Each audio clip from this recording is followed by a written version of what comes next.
Hey everyone, Board Game Brody here with our channel, Let's Table It, where we get games to the table. This is an unboxing video of Bloodstones. It's designed by Martin Wallace, and it's his first game of their new publishing company, Wallace Designs, although he's made plenty of other board games. Bloodstones is a fantasy war game for 1 to 6 players that includes 6 different races that you can play as, each with their own specific powers and sets of units that comes with them. Units are represented by domino-shaped tiles, and the aim of the game is to have the most victory points by building out villages and raiding those of other players and winning battles against the other players as well.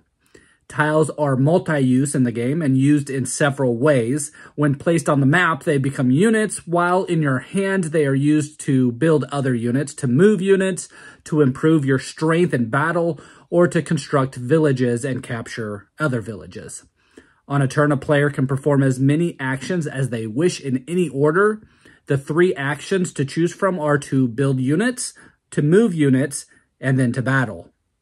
You will move units by using the pips on the other tiles from your hand on the right side. To battle, you will then draw battle tiles, and then you can substitute up to 1 of them for a tile in your hand. After completing all your actions, you can construct villages, paying to do this by the number of pips on tiles in your hand, and then discarding those tiles. The game ends after a player has scored their villages a certain number of times, depending on the numbers of players in the game. Each race now has their own board showing each unit type and listing how many are in the total set. It also lists their power for each unit and any battle modifiers. Each player has a hand size of 6 tiles at a time, and once a player goes through all of their tiles, they will move their marker on the regroup track over 1. This is when you will score your villages. And then again, when that occurs a certain amount of times, the game ends. Now let's go through each race as they look pretty exciting.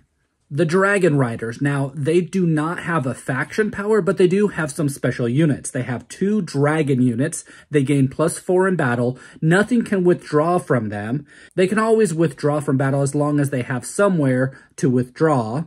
Any dragon involved in a successful attack is removed from the map and placed in the discard pile. Dragons are not removed in this way if defending or capturing. They do not pay the standard movement costs. Instead, they only pay 1 pip per area moved. They can also fly into the sea, the mountain, and the desert areas and remain there if they wish. Now, the Horse Lords. Their faction powers, they can have a hand size of 7 rather than 6 tiles. And they do not have any special units as such, but they have 2 leaders. Note that a leader can move another leader with it for an additional cost. The second leader can then move another unit for an additional cost. For example, you can move 2 leaders and another unit and pay the cost of moving just 1 unit. Now the Hillfolk. Now their faction powers, the cost for moving into the hills is 2 pips, and the units can also move into the mountains at a cost of 3 pips. Their special units is they have 2 giant units, which gain +2 in battle. If 1 or more giants are in battle when they draw 4 battle tiles, no matter the respective size of the forces.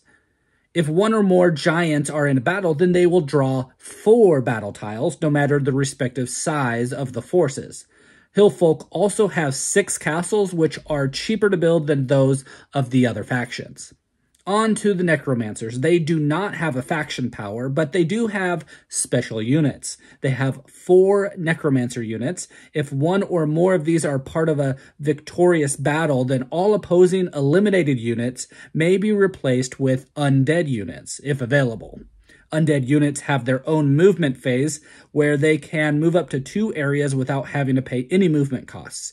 This includes the ability to move into mountain areas, but not sea areas. The Chaos Horde. Their faction power is they do not have villages or a citadel. During the setup phase, they always choose a starting location after all other players have done so, irrelevant of the order of play. They choose 1 area on the board to place their 5 build points worth of units. All other rules must still be followed. They can build ships in a sea area adjacent to their starting area. They start with 10 victory points. During the game, the Chaos Horde can build units where they already have units. Note that they can build ships adjacent to where they have units, and they can build units adjacent to ships, but only if there are no enemy units in that same area. They can capture villages during their main phase action. This is an action only one tile can be expended towards the cost. This action can only be performed once during the turn. They do not have a capture village phase. At the end of the game, they score 2 points per captured village. If all units are eliminated from the map, then the next time the Chaos Horde are the active player, then they can place 1 unit in an empty area of their choice. They then must pay for this placement. They then continue with their turn as normal. If for whatever reason there are no empty areas on the map, then the Chaos Horde is eliminated from the game. The Chaos Horde do not have any special units, but their cavalry is cheaper to build than other factions, and they have 2 leaders. And it is not recommended to use the Chaos Horde in a 2 or 3 player game. Lastly, the Corsairs. The Corsairs has a faction power where they can always withdraw by sea unless they are attacked by dragons. Otherwise, it does not matter how many cavalry the attacking force has. When attacking a land area adjacent to one of their ships, the defending force can only withdraw if they have 1 or more cavalry or have dragons present. They gain +1 in sea battles. When resolving a battle, the Corsairs always choose to substitute a tile last, and their opponent must reveal their battle tiles, including any substitute tiles, before the Corsairs decide whether they wish to substitute or not. This includes battles where the Corsairs are the attacker. When the Corsairs win a battle, they gain 1 point. The Corsairs does not have any special units, and they also have no cavalry. And it is not recommended to use them in a 2-player only game. The game comes with multiple maps that have plains, forest, hills, mountains, desert, and sea areas to move on. Each map lists the recommendation of how many players should be playing on those maps, as some are bigger, some are smaller, some are different in those regards. While it can be fun discovering the correct strategies to employ in a new game, it is also the case that players can become frustrated if they make a series of errors while playing, so there is some strategy tips with the game. Faction balance. The effectiveness of each faction varies depending on what other factions are in play and which map you have chosen to play on. For the less experienced players, it is recommended that the Dragon Riders or the Horse Lords, their powers being the easiest to understand. The most challenging faction to play are the Necromancers, as their main power depends on other players making mistakes. It's recommended not playing the Chaos Horde until you have some experience of playing the other factions. They dramatically change the dynamic of the game, and so newbies should stay away from them for now. Citadels. The placement of your citadel is a crucial part of your strategy. Do not feel you have to hide it away from your enemies. It is a well-defended location and can form the cornerstone of your defense. Find a choke point on the map that you use to dominate that region. If the Dragon Riders are in the game, it is advisable to build an additional castle in the same area. Dragons are excellent at burning citadels to the ground. Initial build. It is nearly always best to build your most expensive units with the 5 free build points at the start of the game. Focus on villages to begin with. Although this is a war game, you should not feel that you have to charge into battle as soon as possible. In the first half of the game, you should focus on getting as many villages down as possible. Of course, you also have to defend your villages. Do not construct them where you cannot easily defend them from capturing. You should be aiming to have all 20 of your villages down before you regroup for the first time. Have a strike force. You should have 1 main army. This should be positioned so that it can threaten in multiple different directions. You can still have single units on the board to, delay invaders, but the heavy lifting will be done by your main army. Battle. When attacking, you should try to almost assured of a victory. Anything less than +2 advantage in battle modifiers is taking a big risk. If possible, try to reach +3 or higher, and then your chances of losing are very small. Try to keep a 5 pip tile in your hand in case of a bad draw. Withdraw or retreat paths. If you venture into enemy territory with your main army, make sure that you always have a safe retreat path. Your enemy can build units very quickly to oppose you, so be careful. Ships. Ship movement is very powerful. Dominating a number of connected sea areas is an effective strategy, allowing you to move your forces around quickly. You need to decide early in the game whether you intend to attempt to control the sea region. If you do, then it is best to place your citadel next to a sea area so that you can get your ships out there as soon as you can. Use the terrain. Generally, most battles will happen in the plains as movement is easier. However, dominating the hill areas can be an effective way of controlling the surrounding areas. A well-defended village in the hills allows you to build units there, which can be easily moved into the surrounding areas. Be careful of deserts. They are hard to defend against unless you are the Dragon Riders or the Necromancers.